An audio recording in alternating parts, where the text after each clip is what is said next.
শুভ সকাল।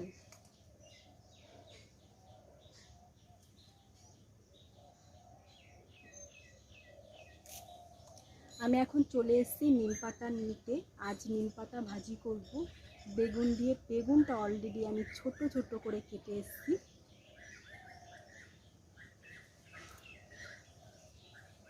আজকে শনিবার, তো শনিবারের মেনুতে এটা আমাদের অবশ্যই থাকে।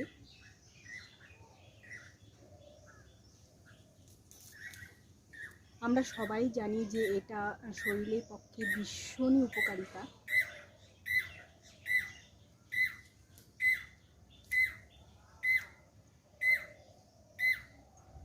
আমাদের নিম পাতা ছিঁড়তে ভীষণ ইজিলি হয়ে যায়, দেখতেই পাচ্ছ।